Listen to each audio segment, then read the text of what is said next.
নমস্কার বন্ধুরা, আমি শর্মিষ্ঠা। আমি আপনাদের কাছে আবার একটা নতুন রেসিপি নিয়ে চলে এসেছি। তো আজকে আমি বানাবো পুর ভরা করলা ভাজা। তো এখানে আমি 4খানা করলা নিয়েছি, আর করলার ভিতর যে বীজগুলো ছিল সেগুলো বের করে নিয়েছি। এখানে সর্ষে আর শুকনো লঙ্কা নিয়েছি, 2টো পেঁয়াজও নিয়েছি, আর একটা লেবু নিয়েছি, আর কিছু মশলাও নিয়েছি, ধনে জিরে হলুদ লঙ্কা।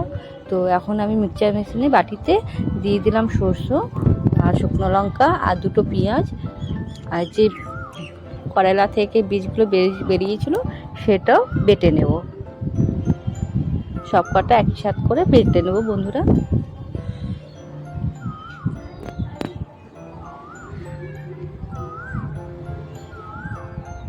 তো পুর ভরে করলা ভাজাটা বানাতে গিয়ে করলাটা কিন্তু একটু বড় সাইজের নিলে ভালো হয়।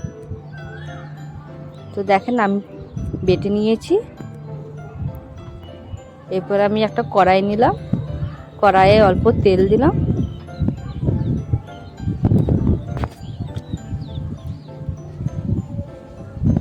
দিয়ে আমি ফোড়নে দিচ্ছি গোটা জিরা আর সরষে।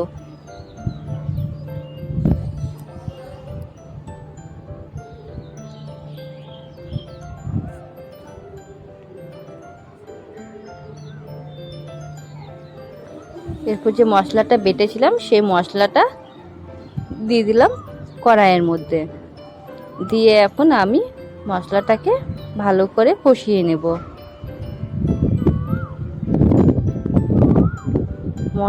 মশলার উপর দিলাম জিরা, লঙ্কা, ধনে,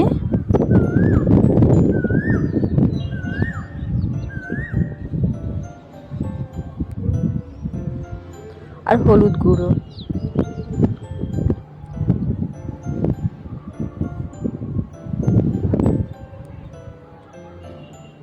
আর নুন দিলাম, স্বাদ অনুসারে নুনটা দিয়ে দিলাম। দিয়ে এবার আমি ভালো করে মশলাটাকে কষিয়ে নেব।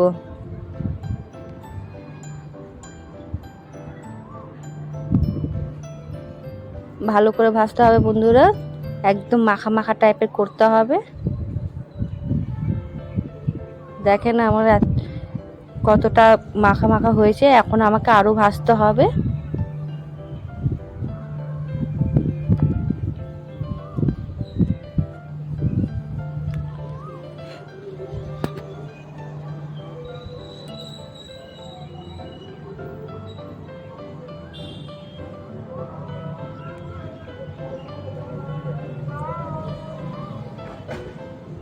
এবার যে একটা লেবু নিয়েছিলাম ওটা আবার গেড়ে দিয়ে দিব।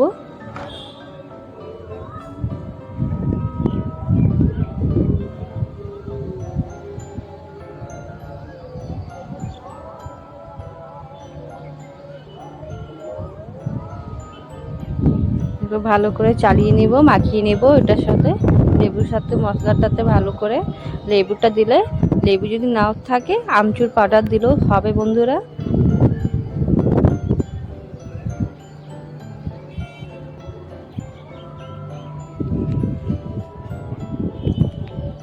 আমার কিন্তু মশলাটা ভাজা হয়ে গেছে, একদম এরকম করে ভেজে নামাতে হবে মশলাটাকে। ভালো করে একটা বড় থালাতে নিয়ে আমি এটাকে ঠান্ডা করে নেব, চারদিক থেকে একটু ছড়িয়ে দেব, তাহলে এটা ঠান্ডা হয়ে যাবে বন্ধুরা। আমি এটা এখন ঠান্ডা করার জন্য 10 থেকে 15 মিনিটের মতন রেখেছিলাম।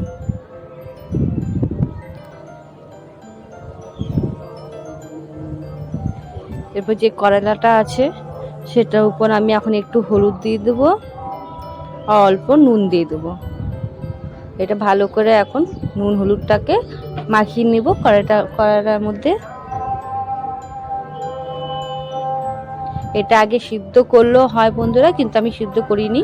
এবার দেখেন পুরটা আমি কেমন করে ভরছি।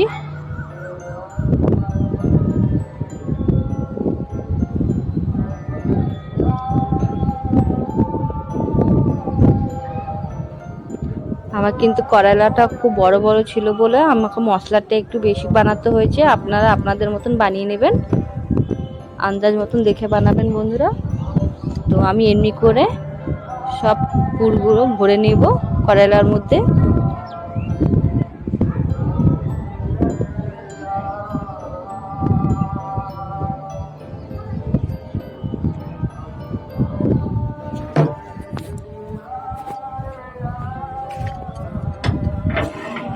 দেখেন আমি কেমন করে ভরছি, ঠিক এমনি করেই ভরতে হবে বন্ধুরা।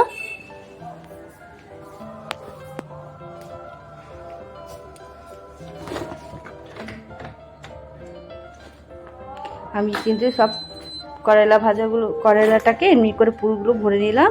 এবার করেলাটাকে ভাজতে হবে, তাই জন্য কড়াইয়ের মধ্যে তেল দিয়ে আমি প্রত্যেকটা করেলাগুলো এক এক করে দিয়ে দিলাম। দেখেন বন্ধুরা, যেদিক থেকে আমি ভরেছি সেটা কিন্তু আমি উপর দিকে রেখেছি। এবার শিম আগুন করে আমি এমনি করে ঢেকে ঢেকে যতক্ষণ না করেলাটা সিদ্ধ হয় আর ভালো করে ভাজা হয় ততক্ষণ আমি এটাকে ভাজবো উল্টে পাল্টে।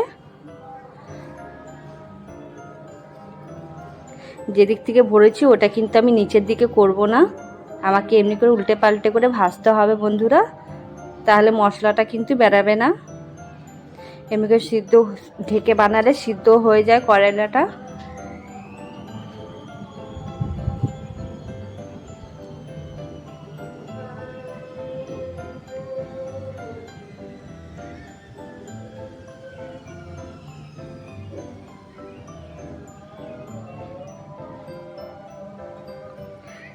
এমনি করে বানাতে হবে বন্ধুরা, আর এটা খেতে কিন্তু খুবই ভালো লাগে।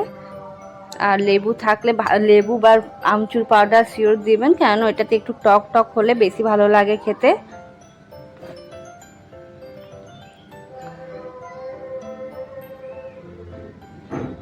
তো এমনি করে আমি এখন উল্টে পাল্টে ভালো ভালো করে ভেজে নেব। দেখেন এমনি করে ভাজতে হবে। মশলা কিন্তু আমার এক ফোঁটা বেরায়নি।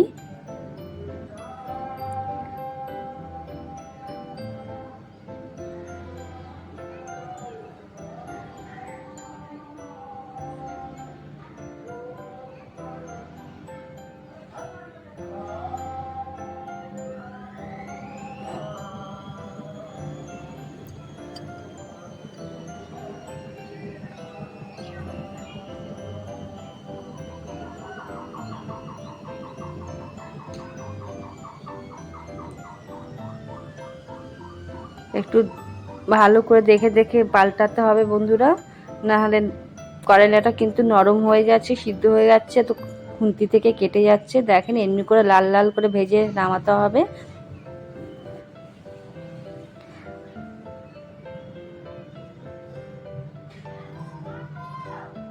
দেখেন আমার কিন্তু ভাজা হয়ে গেছে, পুর ভরা করেলা ভাজা হয়ে গেছে।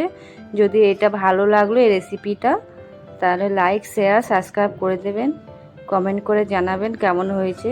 আর ঘরে আপনারাও বানিয়ে খাবেন, খুবই ভালো লাগবে গরম ভাতের সাথে।